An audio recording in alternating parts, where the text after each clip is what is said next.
Gold trusted gold buyers మీరు తాకట్టు పెట్టిన బంగారాన్ని విడిపించి ఈ రోజు ఉన్న మార్కెట్ ధరకు కొనబడను.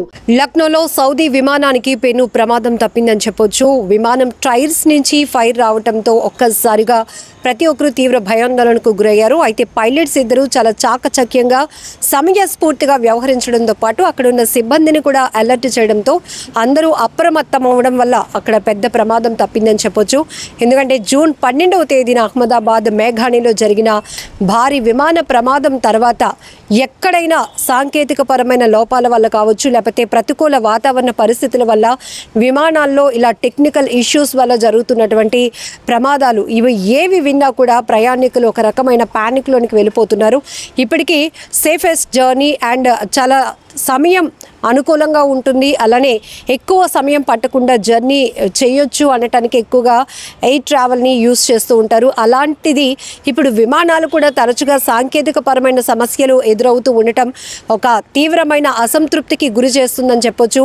అయితే అహ్మదాబాద్ విమాన ప్రమాదం తర్వాత ఎక్కడ ఏ విమానంలో టెక్నికల్ సమస్యలు రేజ్ అవ్వడం వల్ల ప్రయాణికులు గంటల కొద్దీ ఆలస్యం అవుతూ ఉండటం కావచ్చు, ఒక్కసారిగా ల్యాండ్ అవుతూ ఉండటం, ఇలాంటి పరిస్థితులన్నీ కూడా ఒక రకమైన భయాందోళనకు గురి చేసిన అంశాలు. ఇప్పుడు ఈ సౌదీ ఎయిర్లైన్స్ కూడా ల్యాండింగ్ సమయంలో విమానం టైర్స్ నుంచి మంటలు చెలరేగటం వల్ల ఒక్కసారిగా పైలట్లు ముందు అలర్ట్ అయ్యారు. వెంటనే సిబ్బందిని కూడా అలర్ట్ చేయడంతో పెద్ద ప్రమాదం తప్పింది. అందులో ఉన్నటువంటి హజ్ యాత్రకు వెళ్ళి వస్తున్నటువంటి 250 మంది వరకు హజ్ యాత్రికులు ఉన్నట్లు తెలుస్తోంది ఈ ప్రమాదంలో. అయితే మొన్న అహ్మదాబాద్ విమాన ప్రమాదం జరిగిన తర్వాత నిన్న మరొక చోట విమానంలో సాంకేతిక పరమైన సమస్యల వల్ల ప్రయాణికులు 7 గంటల పాటు వాళ్ళని హోల్డ్ చేయడం జరిగింది.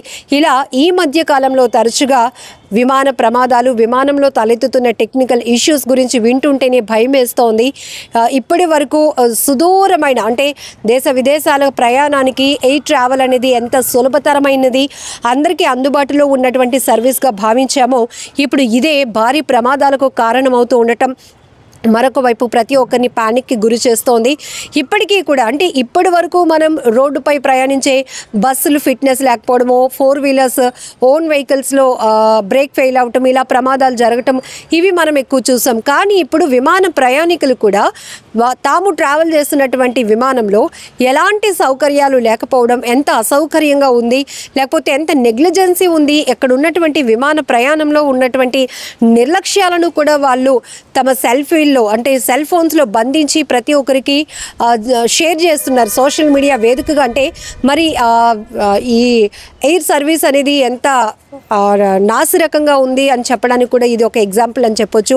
సో మనం అహ్మదాబాద్ విమాన ప్రమాదం తర్వాత అందులో ఒక ట్రావెలర్ ఎవరైతే ఢిల్లీ నుంచి అహ్మదాబాద్ వరకు ప్రయాణించినటువంటి ఒక వ్యక్తి, ఇదిగో నేను ప్రయాణిస్తున్నటువంటి విమానంలో కనీసం ఏ స్విచ్లు కూడా పనిచేయటం లేదు, ఇందులో నిర్వహణ అసలు బాగాలేదు, సిబ్బందిని అలర్ట్ చేసి ఉన్న లోపాలు చెప్దామన్నా కూడా ఎక్కడ కూడా వాళ్ళని అలర్ట్ చేసి పిలవటానికి, కమ్యూనికేట్ అవ్వటానికి కూడా ఎలాంటి సౌకర్యాలు లేవు, నేను చాలా తీవ్ర అసంతృప్తి వ్యక్తం చేస్తున్నాను అంటూ రిలీజ్ చేసినటువంటి ఒక వీడియో ఎంత సోషల్ మీడియాలో వైరల్ అయిందో మనందరికీ తెలుసు. ప్రమాదంలో ఇలాంటి టెక్నికల్ ఇష్యూస్ కూడా మనకి ఉంటాయి అని చెప్పడానికి, ఇలాంటి లోపాలు కూడా ఉన్నాయి, దీనివల్లే ప్రమాదాలు జరుగుతున్నాయని చెప్పడానికి కూడా ఈ వీడియోలు మనం చూస్తున్నాం ఒక బెస్ట్ ఎగ్జాంపుల్గా.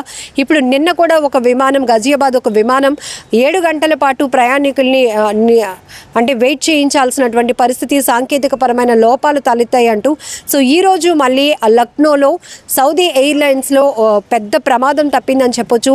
ఆ విమానం టైర్స్ నుంచి వచ్చినటువంటి ఆ మంటలు ఏవైతే ఉన్నాయో వాటిని చూసిన పైలట్లు ఇమీడియట్గా అలర్ట్ అయిపోయారు. ఇద్దరు ఒక టైమింగ్ కావచ్చు, సమయస్ఫూర్తి చాకచక్యంగా వ్యవహరించడం వల్ల ప్రమాదం తప్పింది. ఎప్పుడు ఏం జరుగుతుందో ఎవరు ఊహించలేకపోతున్నాం. అది రోడ్డు ప్రమాదాల, విమాన ప్రమాదాల, నీటి ప్రమాదాల, ఇలా ఒక్కొక్కటి చెప్పుకుంటూ పోతే చాలామందిని మనం కోల్పోతున్నాం. చాలా కుటుంబాలు రోధిస్తున్నాయి తమ వారిని కోల్పోయి, కన్న బిడ్డలను కోల్పోయి, కన్న తల్లిదండ్రులను కోల్పోయి. ఇలాంటి ప్రమాదాలు వింటుంటేనే ప్రతి ఒక్కరూ గుండెలు వణికిపోతున్నాయని చెప్తున్నారు. ఇప్పుడు తరచుగా ఈ మధ్య కాలంలో ఫ్రీక్వెంట్గా ఈ ఎయిర్లైన్స్కి సంబంధించినటువంటి టెక్నికల్ ఇష్యూస్ కోసం, ప్రమాదాల కోసం వింటున్నప్పుడు మరింత వణుకు పుడుతోంది. ఎందుకు అంటే మనది గాల్లో ప్రయాణం. ఎప్పుడు ఏ సమస్య వస్తే ఎట్లా, మన ప్రాణాలకి అసలు సేఫ్టీ ఎక్కడ అనేదే ఇప్పుడు ప్రతి ఒక్కరిలో మెదులుతున్నటువంటి ప్రశ్నగా చెప్పొచ్చు. ఏదేమైనా లక్నోలో సౌదీ విమానానికి ఒక పెద్ద ప్రమాదమే తప్పింది. అంతా ఊపిరి పీల్చుకున్నారు. మొత్తం టెక్నికల్ ఫాల్ట్ వల్ల జరిగినటువంటి ప్రమాదం వల్ల ఇమీడియట్గా అప్రమత్తమైనటువంటి సిబ్బంది కావచ్చు, పైలట్ల వల్ల హ్యాపీగా ఇప్పుడు కొంతవరకు ప్రయాణికులు రిలాక్స్ అయ్యారు. ఎందుకంటే ప్రమాదం నుంచి మొత్తం రెస్క్యూ ఏదైతే టైమింగ్లో జరిగింది, ఒక పైలట్లు ఇక్కడ చాలా ప్రధానమైన కీలకమైన పాత్ర. ఎందుకంటే వాళ్ళపైన వాళ్ళ ప్రాణాలతో పాటు మొత్తం ట్రావెల్ చేస్తున్న వారందరూ కూడా వాళ్ళ బాధ్యతగా తీసుకుంటారు. ఎప్పటికప్పుడు వాళ్ళు టెక్నికల్ సమస్యలను అధిగమిస్తూనే సేఫెస్ట్ జర్నీగా మళ్ళీ విమాన ప్రయాణికుల్ని గమ్యానికి చేర్చే దాంట్లో వాళ్ళ పాత్ర చాలా కీలకం. ఇక్కడ ఈ పైలట్లు కూడా త్వరగా కోలుకోవడం వల్ల, ఇమీడియట్గా వాళ్ళు రెస్పాండ్ అవ్వటం వల్ల, సిబ్బందిని అలర్ట్ చేయడం వల్ల పెద్ద ప్రమాదం తప్పిందని చెప్పొచ్చు.